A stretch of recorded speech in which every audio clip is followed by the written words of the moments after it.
Hello everyone. Welcome back to today's story. In this episode, after Alex's farming company lost a large shipment worth $50,000, Alex begins an intense investigation, only to discover that the scam wasn't random. Someone close to him orchestrated the entire setup, using forged documents and fake license plates to drain both his finances and reputation. But the real shock comes when Alex learns the truth. The mastermind behind it all is none other than Mai, the woman he trusted most in his company. Stay with us until the end to see how Alex uncovers the web of deceit and begins his fight to reclaim everything he's lost. And don't forget to subscribe to help us reach 10,000 subscribers. Your support means the world to us. The sterile chill of the meeting room pressed down like a storm cloud ready to break. Alex sat at the head of the long table, jaw set, fingers tapping once against the polished wood before stilling completely. Across from him, Ms. Lan and Mai exchanged a nervous glance before stepping forward. The faint hum of the air conditioner was the only sound until Alex spoke, his tone controlled, but cutting through the tension like glass. What's the situation now?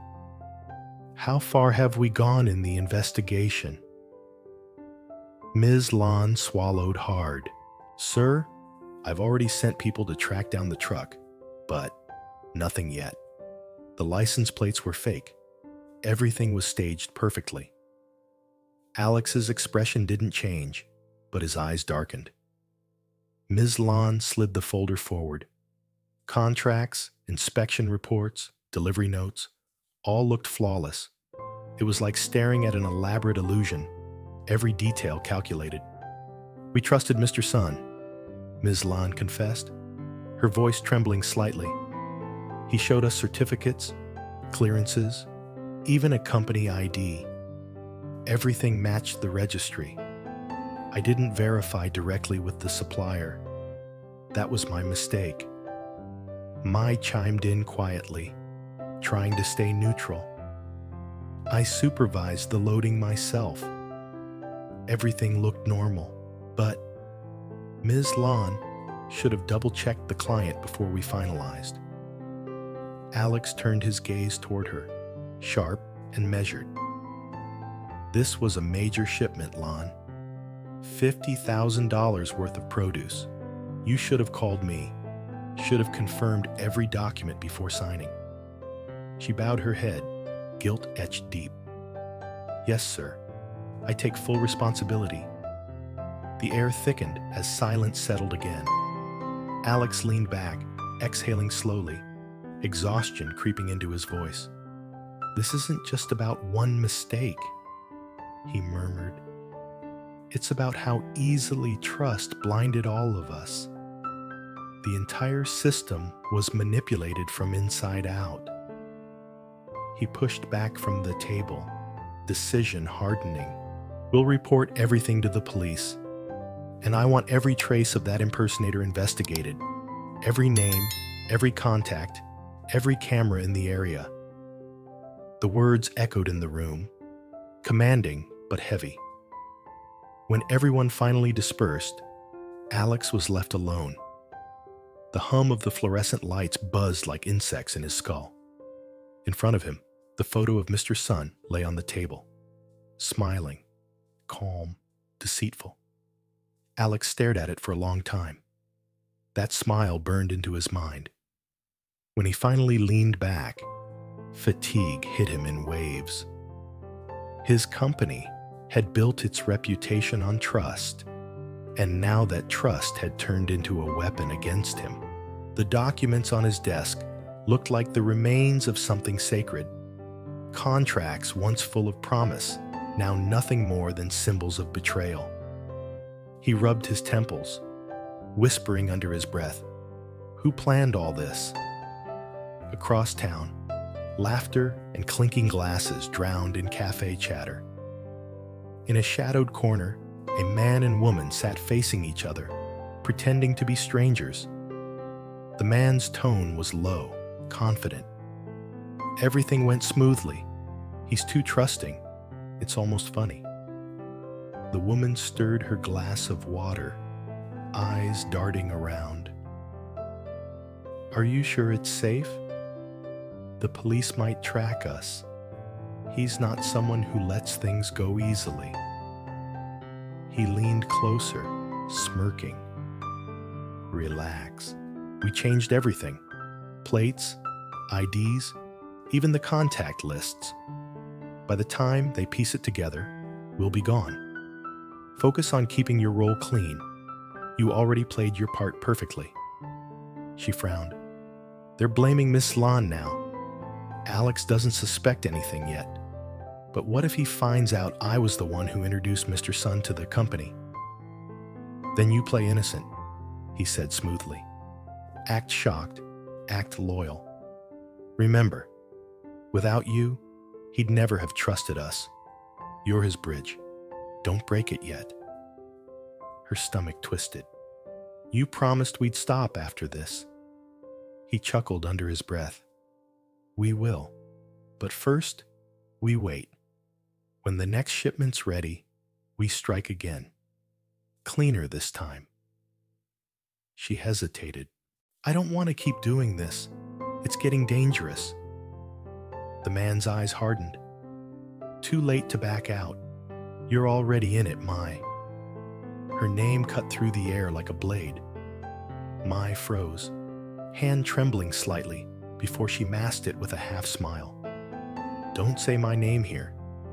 He shrugged, finishing his drink. Then keep your head down.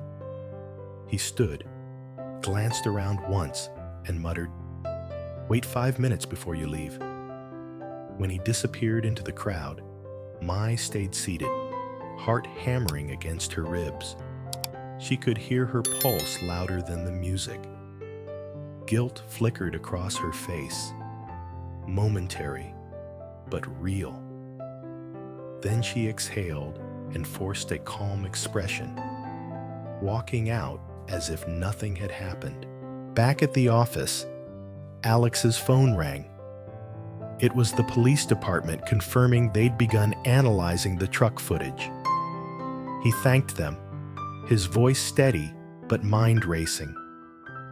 He pulled up the company's internal camera files, rewatching every clip from the day of the shipment. Every worker, every handshake, every signed paper. Something didn't add up. The next morning, Alex stood by the warehouse entrance, eyes scanning every truck that entered. His team moved carefully, checking seals and numbers. The sharp smell of diesel filled the air. When Ms. Lon approached with new paperwork, he asked quietly, Who connected us with Mr. Sun again? She thought for a second. It was Mai, sir. She said he came through one of her marketing contacts. Alex's eyes flickered. Mai? Yes. She said she met him at a trade event in Cantho. Why? Alex didn't answer immediately. His thoughts tangled, a sudden chill creeping down his spine. He recalled Mai's calm voice during meetings, her polite manner, the way she had spoken up in Mr. Sun's favor. That night, while everyone else left, Alex remained in the office, staring at Mai's employee file. On the surface, everything looked perfect. Excellent background, glowing references, consistent work history. But something about her timing, the contracts, the introduction, the way things aligned, it was too perfect. He closed the folder and leaned back, whispering to himself, If you're involved, I'll find out. Outside, rain began to fall, tapping lightly on the window. Far from the city, dusk spread over the farm like a warm blanket. The golden light melted into the hills as Alex drove in, the sound of gravel crunching beneath his tires. The front door opened even before he stepped out. Tuna's face appeared, soft and welcoming, wearing that familiar smile that always seemed to quiet the storms inside him. "You're late," she said gently. "Come in. Dinner's getting cold." Alex forced a faint smile. "So much food again?" "You said you'd come early," she teased, ushering him inside. "I've been waiting." Inside, the aroma of grilled fish and fresh herbs filled the air. Henry was already asleep in his crib, cheeks rosy from dreams. Alex walked over, brushing a finger against the boy's tiny hand. "I've been so busy," he murmured. "Didn't even get to visit you two these past days." Tuna watched him quietly. There was something different tonight, a heaviness she couldn't name. When she handed him a warm bowl of soup, she said softly, "You've been working too hard again, haven't you?" He nodded, not trusting himself to speak. His gaze lingered on the flickering candle between them, its light trembling like his thoughts. Outside, the night deepened, crickets singing faintly beyond the window. Inside, silence stretched between them, comfortable but fragile. The candlelight wavered, throwing gentle shadows across the table. Tuna's eyes widened slightly as Alex leaned back, his voice low, each word deliberate and heavy. "We lost an entire shipment, $50,000 worth of produce, gone." Tuna froze, chopsticks halfway to her mouth. "Gone? What do you mean?" "Stolen." Alex nodded. "A scam. Someone forged contracts, faked company documents, used trucks with fake plates. Everything looked legitimate. Every stamp, every signature. Even the contact we trusted turned out to be an impersonator." He exhaled shakily, his hand tightening around the glass of water. "And worst of all, I let it happen right under my nose." Tuna placed her chopsticks down gently. "No, Alex, you couldn't have known. These people plan things like this for months. You've always been careful." He smiled faintly, tired and self-blaming. "Careful doesn't mean perfect. I thought I had a strong team, but one weak link, one moment of trust misplaced, and everything collapses." Tuna poured him another glass of water, her tone steady but comforting. "Money can be earned again, but your name, your integrity, that's still intact. That's what truly matters." Tuna stood and brought over a small plate of spring rolls, his favorite. "Eat first," she urged. "You'll need strength to fix this." Alex stared at the food for a moment before finally taking a bite. The flavors grounded him, the crisp texture, the warmth of home, the unspoken love in each detail. For the first time in days, something inside him eased. Tuna smiled faintly. "See? Even if the world outside falls apart, you still have this place. You still have people who believe in you." The candle flickered, reflecting in his eyes. "Yeah," he murmured, voice soft. "I needed that reminder." For a while, they just sat there, listening to the quiet hum of the night. The storm that had raged in Alex's head seemed to quiet. But beneath that calm, questions still churned. Who had orchestrated the scam? Who knew enough about the company's internal process to pull it off so cleanly? As the night deepened, Tuna cleared the dishes, glancing back at Alex's distracted expression. "You're thinking again," she said, smiling gently. "Don't tell me you plan to stay up all night." He looked up, the faintest spark of determination in his eyes. Maybe I will. There's something I need to verify. Lytuna didn't press. She simply placed a hand on his shoulder. Don't let anger guide you. The truth always finds its way. After she went to put Henry to bed, Alex pulled out his laptop and opened the internal records. The names, the contacts, the chain of communication, all there.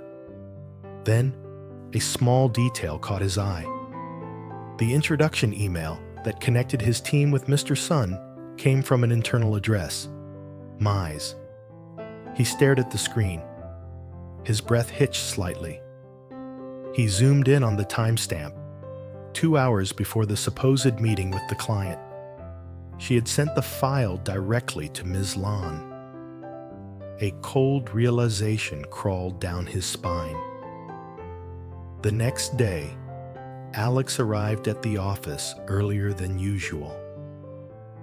The sun had barely broken the horizon when he stood by the window, waiting. When Mai entered, cheerful as always, holding her coffee and greeting the staff, he called out calmly, "Mai, could you come in for a minute?" She blinked, startled. "Of course, sir." Inside, Alex gestured for her to sit.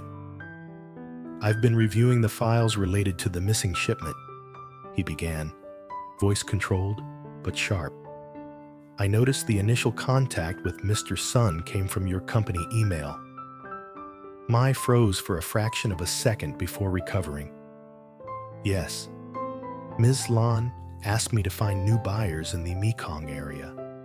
I met Mr. Sun at a trade fair and passed along his information." Alex studied her closely. "And you verified his credentials?" She hesitated. I checked his company online. Everything looked official." His gaze hardened. "That's not what I asked." Silence. Her hands fidgeted slightly under the table, nails pressing into her palm. "I didn't meet him again after that, sir. I swear I didn't know he was fake." Alex leaned forward. "You're sure about that? Because the scammers knew too much about our internal schedule. They knew when Ms. Lan was away. They knew the exact time the warehouse opened for loading. Information only staff would know." Mai's composure faltered.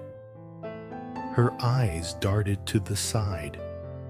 I don't know how they got that." He didn't speak for a moment. The weight of silence filled the room.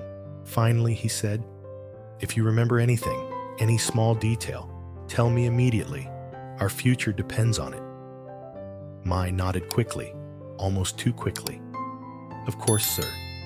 She stood, voice barely steady. "I'll help however I can." When she left the office, Alex stayed seated, eyes fixed on the door. He knew that tone, the tremor between fear and guilt. Later that evening, while reviewing CCTV footage from the day of the loading, he noticed something strange. Near the warehouse gate, just before the truck departed, a motorbike lingered a few meters away. The rider wore a helmet, face hidden, but the silhouette, the height, the posture, it was familiar. He replayed the clip again and again. It couldn't be. But the shape, the curve of the neck, the stance, it matched Mai.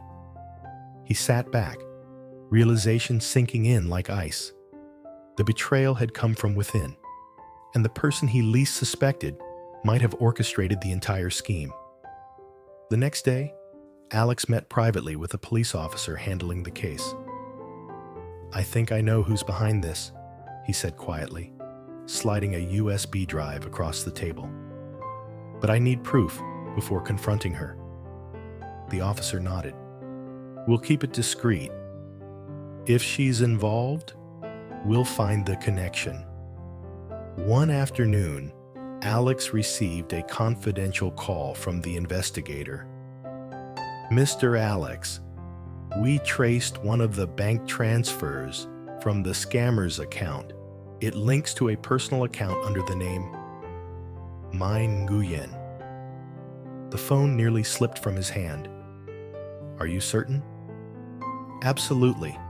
It was disguised through a shell company, but the final transfer led directly to her. We're preparing a warrant." Alex's chest tightened, anger and disbelief colliding.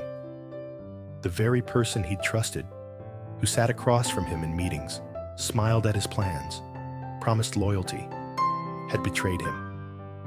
That night, he returned to the farm again. The stars hung low, and Tuna was sitting by the porch, rocking Henry gently. When she saw him, she stood and asked softly, "You found something, didn't you?" He nodded, voice trembling slightly. "It was her, Na. My, she's the one behind everything." Tuna's lips parted in shock. "My, the woman who helped design your export catalog?" Alex sank onto the steps, exhaustion heavy in his bones. "She fooled us all. She worked with outsiders, used her access to our system, and leaked internal data. Every move we made, she was one step ahead." Tuna sat beside him, silent for a long time. The night air wrapped around them, filled with the soft rustle of leaves. "Finally," she whispered, "at least now you know the truth. You can stop blaming yourself." Alex closed his eyes. Knowing the truth doesn't make it easier. But somewhere in that darkness, there was a glimmer of relief. The storm had a face now, and he would no longer be chasing shadows.